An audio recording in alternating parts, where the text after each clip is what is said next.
the majority of the people. If Senator Schumer opposes these policies, he's not opposing me. He's opposing the people of Israel.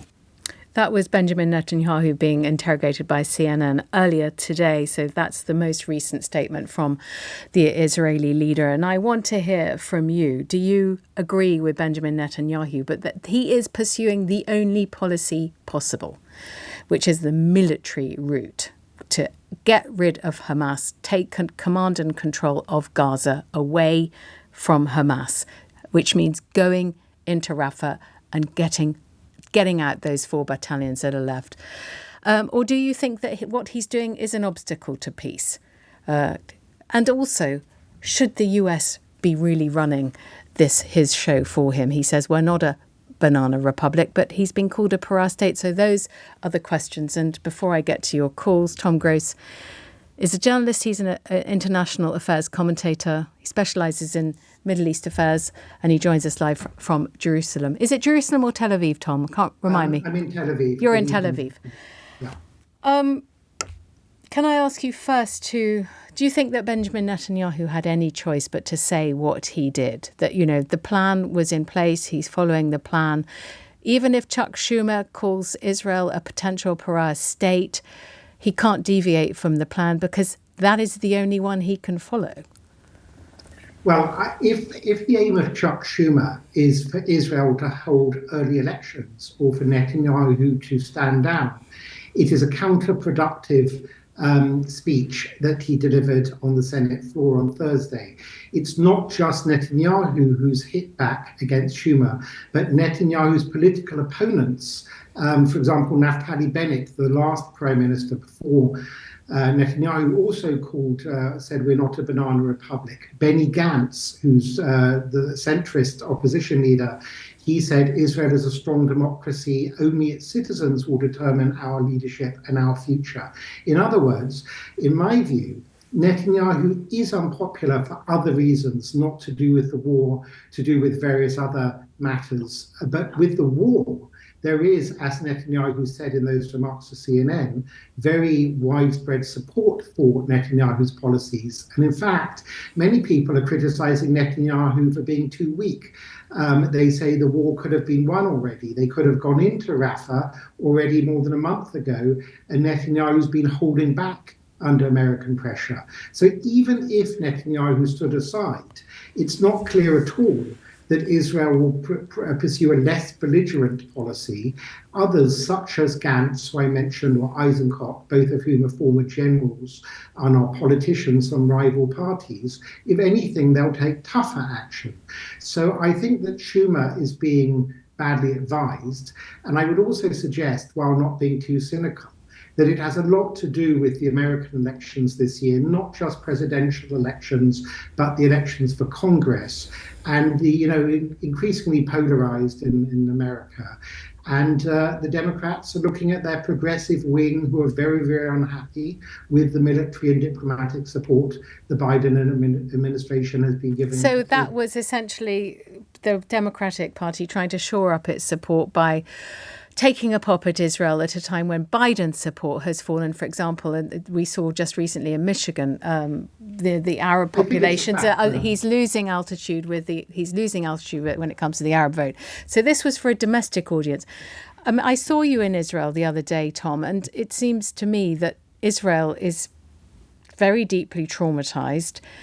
It's not particularly receptive to hearing the various pronouncements from the foreign ministries, from, David Cameron on calling a two-state solution before many countries have recognized Palestinian state. It's not, at the moment it feels it's a country at war and it wants international support, not international criticism. To what extent is the international criticism making any difference to the conduct of the war? Well, Rachel, can I just remind you of even a very small thing right before Brexit? Barack Obama made some statement opposing Brexit. And if anything, the polls showed that a tiny intervention from Barack Obama in Britain made people less likely to vote Remain. Now, put yourself in Israel's position. It's not just a massacre. It was an act of war by Hamas. The number of rockets, tens of thousands of rockets, fell on Israel to the south, to the north, from Eilat to Haifa and so on.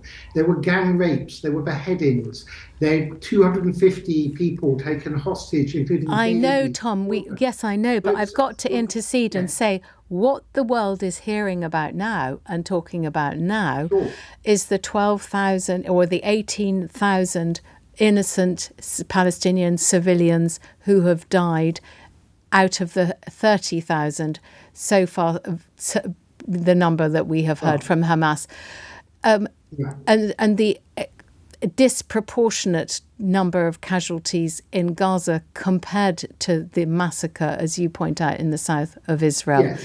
So what we're doing is they're comparing apples with pears, in my view, because there is no, in my view, genocidal intent on the part of Israel, but there is provable and stated genocidal intent on the part of Hamas. So that these two, you cannot compare Hamas with Israel.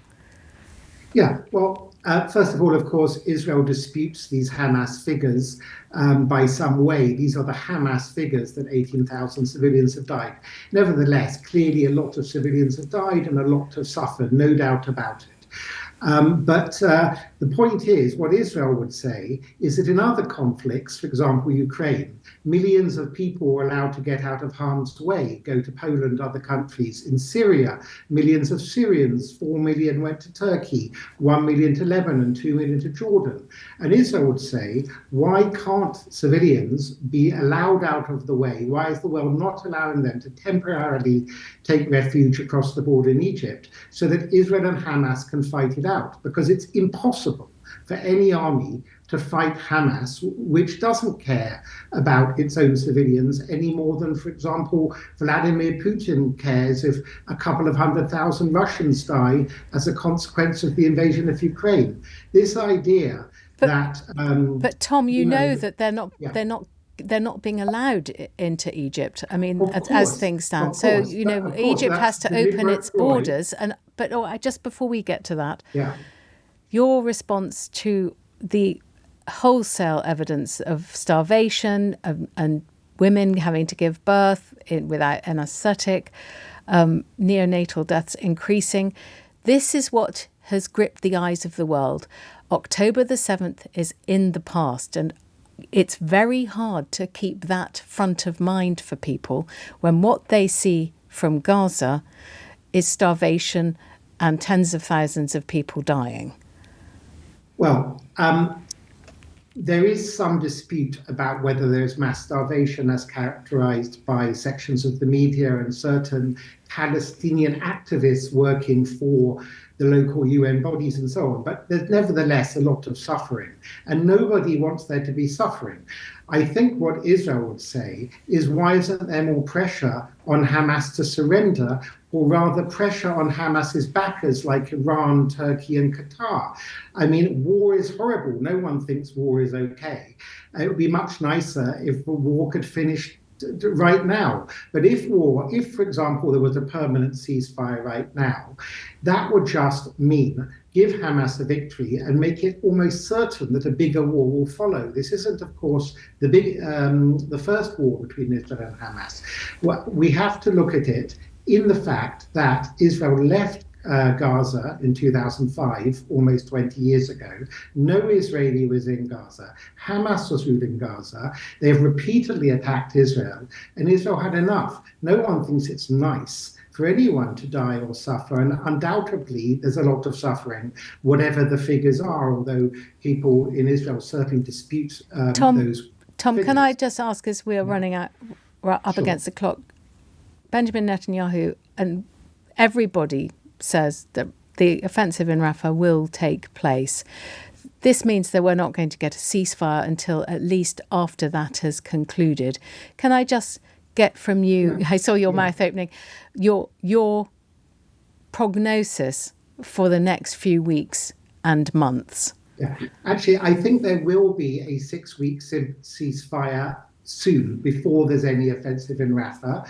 And I also think Israel will move the civilian population out of Rafah, but they'll probably move to an area in the coast or back to central and northern Gaza, which is less than ideal. What would be ideal, of course, is a permanent ceasefire. But the only way that's going to happen is if the hostages are released and the Hamas leadership step down and allow the Palestinian Authority, which should be running Gaza, to take back control. And the Palestinian Authority, that doesn't get quoted that much in the British and international media, have also criticized Hamas. I mean, this war could as has end Fatah. tonight. Yeah, Fatah came out with a Fatah are statement. part of the Yeah, Palestinian of course. Authority. The point is, no one likes war apart from maybe Hamas. No, I mean, remember, Israelis are dying in Gaza. These are conscript soldiers. It's not like people want to have war or something. Okay, Tom, yeah. we're out of time. It's great to have you on. Thank you very much. That was Tom Gross, journalist and international affairs commentator, who was speaking to me live from Tel Aviv. I'll get to your calls flooding in. On Benjamin Netanyahu, is he, as Chuck Schumer has accused him of, an obstacle to peace that is making Israel